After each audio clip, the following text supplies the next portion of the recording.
महंगाई इतनी बढ़ाओ कि जनता त्राही त्राही चिल्लाए। देश का किसान हर दिन सिर्फ 27 रुपए कमाता है। सारी संपत्तियां इन्होंने बेच डाली हैं। कांग्रेस ने रेलवे बनाए, हवाई अड्डा, सड़कें, सब कुछ आपको बना कर दिया। एक एक करके सारा बेच रहे हैं। कहते हैं कि 70 सालों में क्या किया। मैं कहती हूं कि 70 साल की मेहनत इन्होंने 7 सालों में गंवा दी है। आज पुलिस ने जनता को बहुत प्रताड़ित किया हुआ है। हाथरस में आपने देखा क्या हुआ। हाथरस में ये परिस्थिति बनी कि उस महिला के परिजन उसको देख भी नहीं पाए। उसकी जब चिता जलाई गई, पुलिस प्रशासन ने उसकी चिता जला डाली। मैं अपनी बहनों से कहना चाहती हूं कि मैं आपके लिए लड़ूंगी, कांग्रेस पार्टी आपके लिए लड़ेगी। कितने लोगों की कोरोना से मौत हुई, आपने देखा कि नदी में लाश किस तरह से बह रही थी, लेकिन सरकार की तरफ से कुछ मदद नहीं आई। आपको बताया गया था कि किसानों की आय दुगनी की जाएगी, कि बाढ़ की समस्या हल की जाएगी, कि छोटे दुकानदारों और व्यापारियों की मदद की जाएगी, कि गन्ना मूल्य 14 दिनों में भुगतान का वादा किया गया था। चीनी मिलें शुरू होंगी। आप बताइए कितने चीनी मिल बंद पड़े हैं, किसी ने शुरू किए? सच्चाई ये है कि धर्म और जाति के नाम पर आपकी भावनाओं और आपकी आस्था के साथ खिलवाड़ किया गया है। ये सच्चाई है। इस सच्चाई को पहचानिए। आज ही के दिन उन्होंने मेरे भाई से कहा कि बेटा अगर मुझे कुछ हो जाएगा तो रोना मत। उनको मालूम था कि उनकी हत्या हो सकती थी, फिर भी वो कभी पीछे नहीं हटी। उनके लिए आपकी आस्था से बढ़कर इस देश, इस दुनिया में कुछ नहीं था। आपकी आस्था थी और उनके दिल में अपने देश के प्रति आस्था थी। किसानों के लिए मैं कहना चाहती हूं कि हमारी ये प्रतिज्ञा है कि हम आपका पूरा कर्जा माफ करेंगे। युवाओं के लिए 20 लाख सरकारी रोजगार हमारी सरकार अगर बनेगी तो हम देंगे, कि 40% महिलाएं कांग्रेस पार्टी विधानसभा के चुनाव में महिलाओं को टिकट देगी। इसके साथ साथ जो 12वीं पास छात्राएं हैं उनके लिए मोबाइल फोन मिलेगा, स्मार्टफोन मिलेगा, और जो स्नातक पास है उनके लिए स्कूटी मिलेगी। कि इंदिरा जी ने कहा था मेरे शरीर के खून का एक एक कतरा, एक एक बूंद इस देश को समर्पित है। उन्होंने कहा था कि मेरे खून का एक एक कतरा इस देश को जीवित करेगा। आज मैं कहना चाहती हूं कि कांग्रेस पार्टी का एक एक कार्यकर्ता अपना खून बहाने के लिए तैयार है। जिस तरह से आज महंगाई ने आपके जीवन खराब कर दिए हैं, जिस तरह से आप जूझ रहे हैं कि 1000 रुपए का पेट्रोल डीजल, 900 रुपए, 1000 रुपए में सिलेंडर, आप कैसे गुजारा करते हैं? मैं जानना चाहती हूं कैसे गुजारा कर रहे हैं। जितने भी छोटे छोटे दुकानदार हैं, तमाम दुकानें बंद की गई हैं। यहां गोरखपुर में मैंने सुना कि बुलडोजर लगा रखा है। और आप सबके रोजगार जो कोरोना में खत्म हुए, क्या आपके लिए सरकार ने कुछ किया, मदद की? कबीरदास जी कहते थे, साईं इतना दीजिए जामे कुटुंब समाए। भाजपा का मुझे लगता है कि विचार ये है कि जनता से लूट लूट के पूंजीपतियों को दो पहुंचाए। महंगाई इतनी बढ़ाओ कि जनता त्राही त्राही चिल्लाए। आप सब जानते ही हैं कि पिछले 7 सालों में जब से केंद्र की सरकार, भाजपा की सरकार केंद्र में आई है, तब से तमाम परिवारों की आय घटी है। देश का किसान हर दिन सिर्फ 27 रुपए कमाता है और प्रधानमंत्री जी के खरबपति मित्र एक दिन में 1000 करोड़ रुपए कमाते हैं। जब आपके लोन माफी की बात होती है तो सरकार कहती है पैसा नहीं है। उनके लोन कब से माफ किए हुए हैं आप उनसे पूछिए। सारी संपत्तियां इन्होंने बेच डाली हैं। कांग्रेस ने रेलवे बनाए, हवाई अड्डा, सड़कें, सब कुछ आपको बना कर दिया। एक एक करके सारा बेच रहे हैं। कहते हैं कि 70 सालों में क्या किया। मैं कहती हूं कि 70 साल की मेहनत इन्होंने 7 सालों में गवा दी है।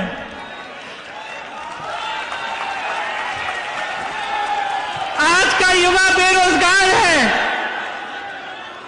उत्तर प्रदेश में ही 5 करोड़ बेरोजगार युवा हैं। आपको शायद मालूम नहीं होगा, लेकिन 3 युवा हर रोज आत्महत्या करते हैं बेरोजगारी की वजह से। 10 लाख सरकारी नौकरियां खाली पड़ी हैं। भर्तियों में जबरदस्त भ्रष्टाचार है। यहां गोरखपुर में भी विश्वविद्यालय की भर्ती में बहुत भ्रष्टाचार हुआ। सुनिए, सिद्धार्थनगर में शिक्षा मंत्री के भाई को सवर्ण गरीब का प्रमाण पत्र मिला है ताकि उसको नौकरी मिले, लेकिन जो गरीब है उसको कोई ऐसा प्रमाण पत्र नहीं मिल रहा है, उसके लिए नौकरी नहीं है। आपने देखा है कि हर जगह अपराधियों का तांडव है। इसके साथ साथ जो रक्षक है वो भक्षक बन गया है। आज पुलिस ने जनता को बहुत प्रताड़ित किया हुआ है। ना अपराधी अब काबू में आ रहे हैं, ना पुलिस काबू में आ रही है। कल अमित शाह जी का मैं एक भाषण देख रही थी। गृह मंत्री हैं, वो कह रहे थे कि अब उत्तर प्रदेश में अपराधियों को ढूंढना पड़ता है तो दूरबीन की जरूरत पड़ती है। लेकिन उनके साथ में कौन खड़ा था? उनके साथ में कौन खड़ा था? उनके साथ अजय मिश्रा टेनी खड़े थे जब वो ये कह रहे थे। मैं कहना चाहती हूं, दूरबीन छोड़िए, चश्मे लगाइए। आपके साथ मंच पे खड़े होने वाले के बेटे ने किसानों के साथ क्या अत्याचार की है, उसके खिलाफ कार्रवाई करिए। ये देश की जनता जानना चाहती है कि क्या न्याय की उम्मीद नहीं बची है देश में? क्या सिर्फ अपराध का बोलबाला है? क्या गरीब की कोई सुनवाई नहीं है? सिर्फ बड़े बड़े अरबपतियों खरबपतियों की सुनवाई है? सही कह रहे हैं आप, बड़े बड़े खरबपतियों की ही सुनवाई है इस देश में। आपने बार बार ये देखा है, लखनऊ में विवेक तिवारी को पुलिस ने गोली से मारा। कानपुर के एक व्यापारी मनीष गुप्ता यहां आए थे गोरखपुर, उनको होटल से उठाकर पुलिस स्टेशन में ले जाके मार डाला।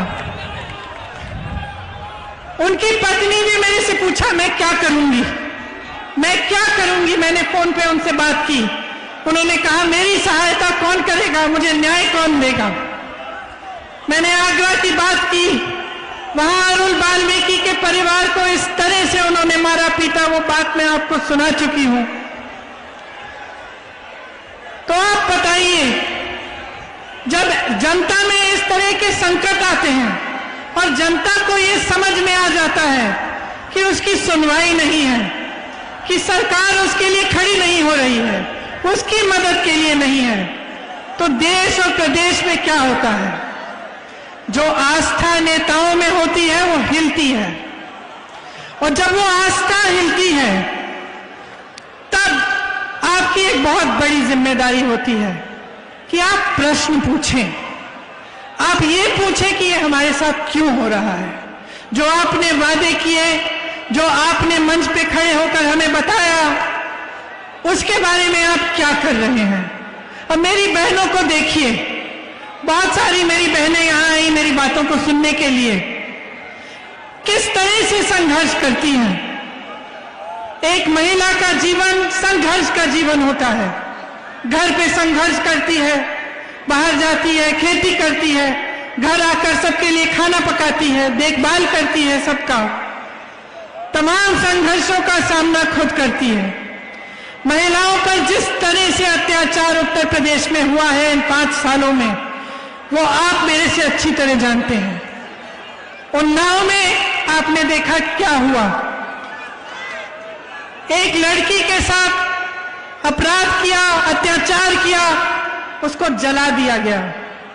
दूसरी को के खिलाफ ऐसी साजिश की कि जब वो केस सुनने के लिए जा रही थी सड़क पे, उसका एक्सीडेंट करा दिया गया। हाथरस में आपने देखा क्या हुआ।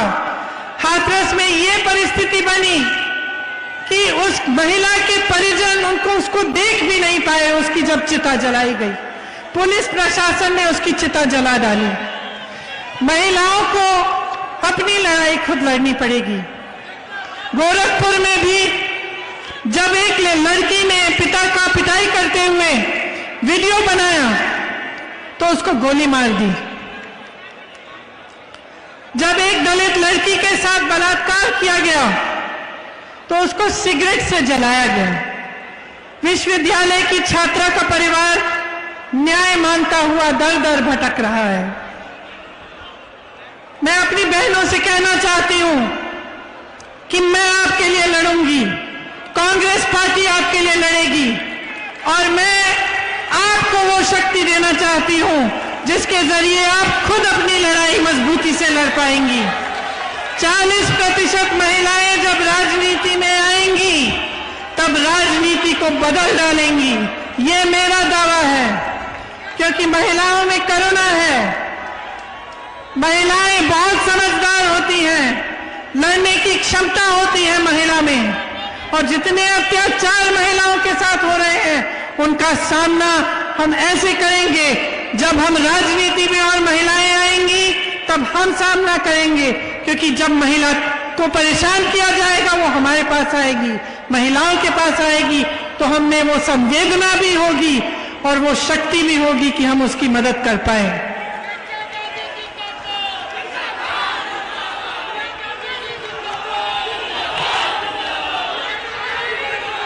यहां पे जो जल भराव की समस्या है, आपने देखा होगा कि मुख्यमंत्री बनने से पहले जब भी ये समस्या उठती थी तो योगी जी आते थे, लेकिन जब से मुख्यमंत्री बने हैं तो हवाई जहाज में चढ़ के चले जाते हैं, लेकिन आपकी समस्याओं को सुनने नहीं आते।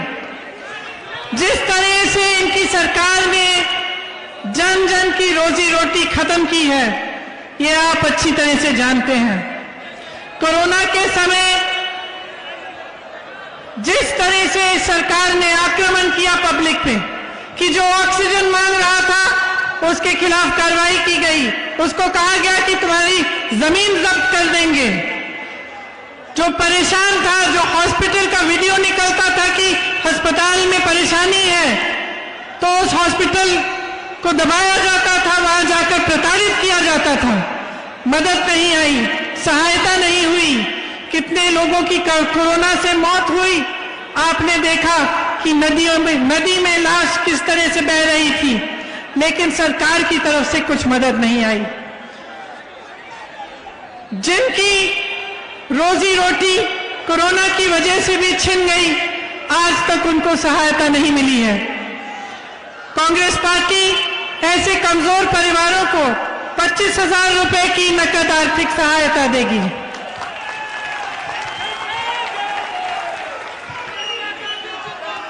गोरखपुर में मैं जानती हूं कि स्वास्थ्य की जो सुविधाएं हैं वे बुरी स्थिति में हैं। अब चुनाव आ रहा है तो सुनने में आ रहा है कि एम्स खोला जा रहा है और तमाम ऐसी घोषणाएं हो रही हैं, लेकिन जब 5 सालों से ये सब काम नहीं किए गए तो आप क्या उम्मीद कर सकते हैं कि अब किए जाएंगे।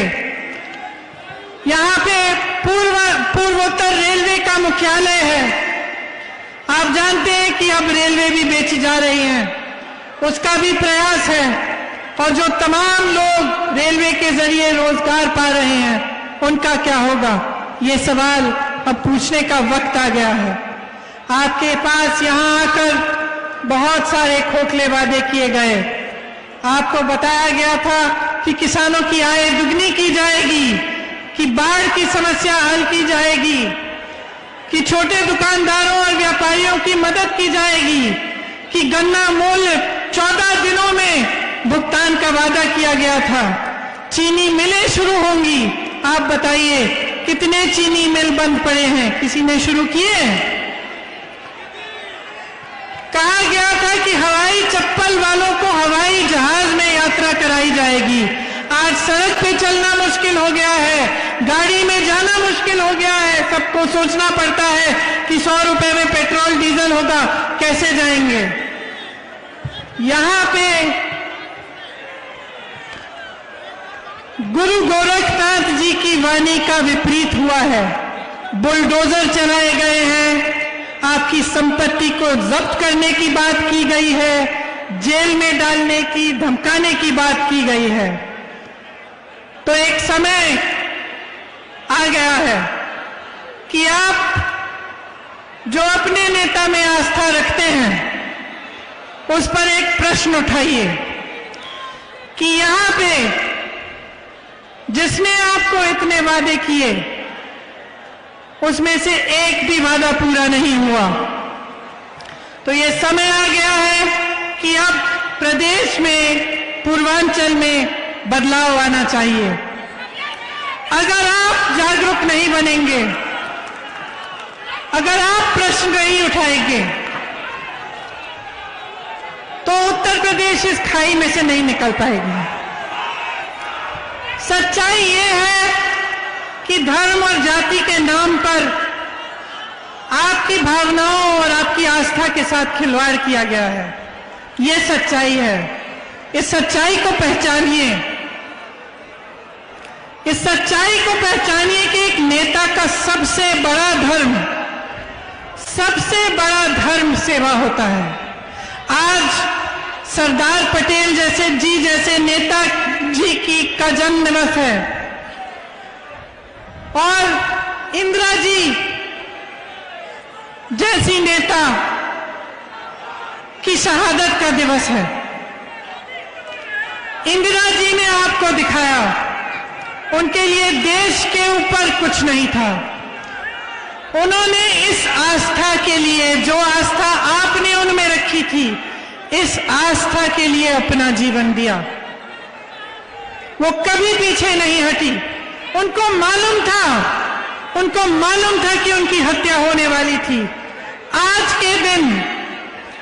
के दिन जब मेरे भाई और मैं स्कूल जा रहे थे, रोज जाने से पहले हम अपनी दादी जी से मिलने जाते थे। आज ही के दिन उन्होंने मेरे भाई से कहा कि बेटा, अगर मुझे कुछ हो जाएगा तो रोना मत। उनको मालूम था कि उनकी हत्या हो सकती थी, फिर भी वो कभी पीछे नहीं हटी। उनके लिए आपकी आस्था से बढ़कर इस देश, इस दुनिया में कुछ नहीं था। आपकी आस्था थी और उनके दिल में अपने देश के प्रति आस्था थी। और अगर आज मैं आपके सामने खड़ी हूं तो ये उन्हीं की सीख है। मैं भी आपकी आस्था कभी नहीं तोड़ सकती। इसीलिए जो बातें मैं अभी आपके सामने रखना चाह रही हूं, जो कांग्रेस पार्टी की प्रतिज्ञाएं हैं, मैं उसी आस्था से रखना चाहती हूं। मैं कहना चाहती हूं कि जो प्रतिज्ञाएं हैं वो पूरी होंगी, नहीं तो मैं यहां इस मंच से आपके सामने नहीं कहूंगी कि अगर हमारी सरकार आएगी तो मछली पालन को कृषि का दर्जा दिया जाएगा। जो सुविधाएं और छूट कृषि के लिए हैं, मछली पालन में वो सब लागू होंगी। बालू खनन और मछली पालन में निषाद समाज को अपना अधिकार वापस दिया जाएगा। गुरु मच्छेंद्रनाथ विश्वविद्यालय को यहां पे हम स्थापित करेंगे। किसानों के लिए मैं कहना चाहती हूं कि हमारी ये प्रतिज्ञा है कि हम आपका पूरा कर्जा माफ करेंगे। हमने पहले भी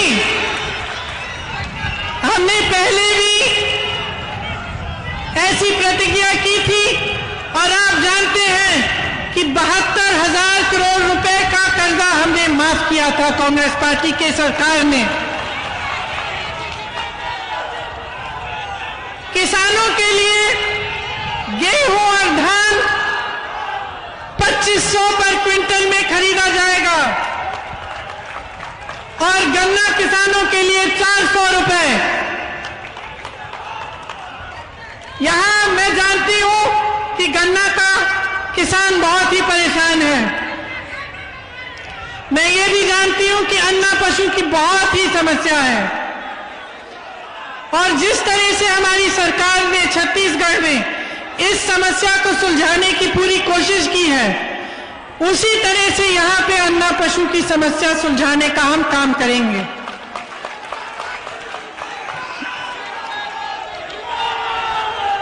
अन्ना पशु की जो समस्या है उसका हम संपूर्ण समाधान निकालेंगे, जिससे पशु भी बचेगा और आपका भी फायदा होगा।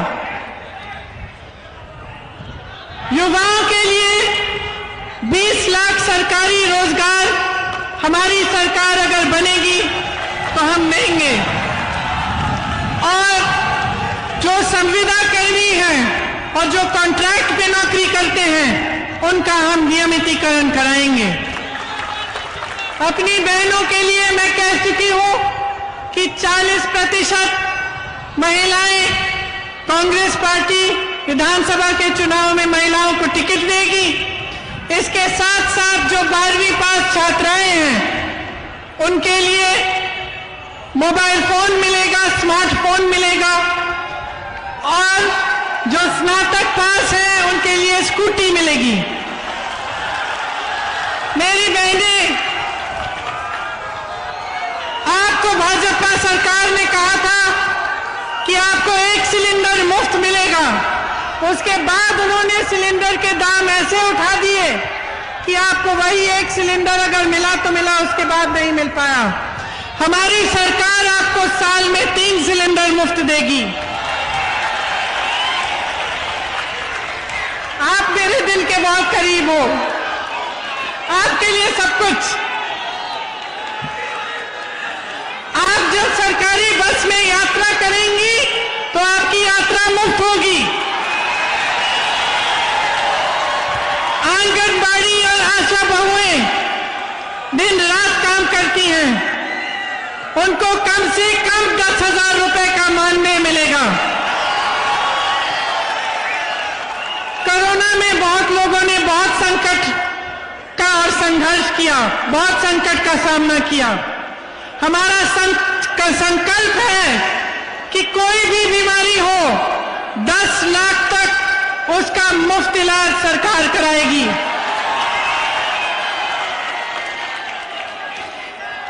अंत में मैं कहना चाहती हूं कि इंदिरा जी ने कहा था, मेरे शरीर के खून का एक एक कतरा, एक एक बूंद इस देश को समर्पित है। उन्होंने कहा था कि मेरे खून का एक एक कतरा इस देश को जीवित करेगा। आज मैं कहना चाहती हूं कि कांग्रेस पार्टी का एक एक कार्यकर्ता अपना खून बहाने के लिए तैयार है। जो कहते हैं कि हमारा संगठन इस प्रदेश में दुर्बल है, वो इस भीड़ को देखें। ये हमारे संगठन की भीड़ है, ये हमारे संगठन की ताकत है। इस संगठन को बनाने के लिए हजारों लाखों कार्यकर्ताओं ने 2 साल से बहुत ही ज्यादा मेहनत की है और उनके साथ साथ जिन कार्यकर्ताओं ने 20-30 सालों के लिए इस प्रदेश में कांग्रेस का झंडा उठा रखा वे खड़े हैं। हमारा संघर्ष जनता का संघर्ष है। उत्तर प्रदेश की भाइयों और बहनों, आपका संघर्ष है। आपकी आवाज हम उठाएंगे, आपके लिए हम लड़ेंगे, आपके लिए हम हाजिर हैं।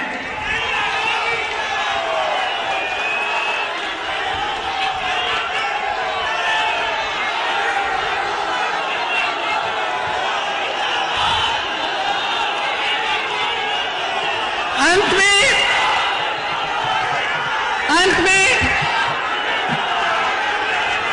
मैं आप सबको बहुत बहुत धन्यवाद देना चाहती हूं कि आप यहां आए। गुरु मच्छेंद्रनाथ जी की जय। बोलिए मेरे साथ, गुरु मच्छेंद्रनाथ जी की जय। गुरु गोरखनाथ जी की जय।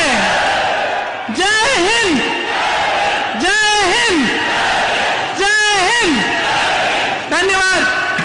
चैनल को सब्सक्राइब करें और घंटी जरूर दबाएं। इस संगठन को बनाने के लिए हजारों लाखों कार्यकर्ताओं ने 2 साल से बहुत ही ज्यादा मेहनत की है और उनके साथ साथ जिन कार्यकर्ताओं ने 20-30 सालों के लिए इस प्रदेश में कांग्रेस का झंडा उठा रखा वे खड़े हैं।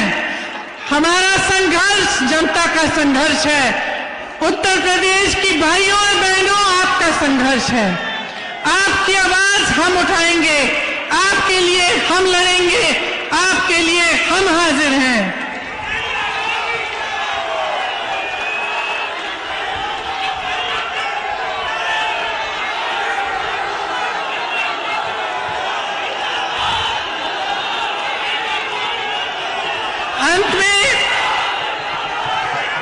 अंत में मैं आप सबको बहुत बहुत धन्यवाद देना चाहती हूं कि आप यहां आए। गुरु मच्छेंद्रनाथ जी की जय। बोलिए मेरे साथ, गुरु मच्छेंद्रनाथ जी की जय। गुरु गोरखनाथ जी की जय। जय हिंद, जय हिंद, जय हिंद। धन्यवाद। चैनल को सब्सक्राइब करें और घंटी जरूर दबाएं। महंगाई इतनी बढ़ाओ कि जनता त्राही त्राही चिल्लाए। देश का किसान हर दिन सिर्फ 27 रुपए कमाता है। सारी संपत्तियां इन्होंने बेच डाली हैं। कांग्रेस ने रेलवे बनाए, हवाई अड्डा, सड़कें, सब कुछ आपको बना कर दिया। एक एक करके सारा बेच रहे हैं। कहते हैं कि 70 सालों में क्या किया। मैं कहती हूं कि 70 साल की मेहनत इन्होंने 7 सालों में गंवा दी है। आज पुलिस ने जनता को बहुत प्रताड़ित किया हुआ है। हाथरस में आपने देखा क्या हुआ।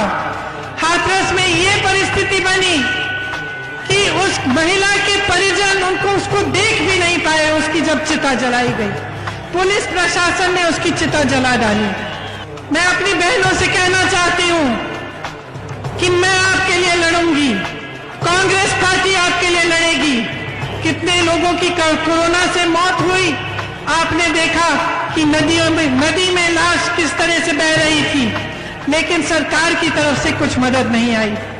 आपको बताया गया था कि किसानों की आय दुगनी की जाएगी, कि बाढ़ की समस्या हल की जाएगी, कि छोटे दुकानदारों और व्यापारियों की मदद की जाएगी, कि गन्ना मूल्य 14 दिनों में भुगतान का वादा किया गया था।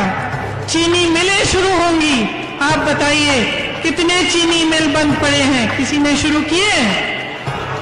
सच्चाई ये है कि धर्म और जाति के नाम पर आपकी भावनाओं और आपकी आस्था के साथ खिलवाड़ किया गया है। ये सच्चाई है। इस सच्चाई को पहचानिए। आज ही के दिन उन्होंने मेरे भाई से कहा कि बेटा अगर मुझे कुछ हो जाएगा तो रोना मत। उनको मालूम था कि उनकी हत्या हो सकती थी, फिर भी वो कभी पीछे नहीं हटी। उनके लिए आपकी आस्था से बढ़कर इस देश, इस दुनिया में कुछ नहीं था। आपकी आस्था थी और उनके दिल में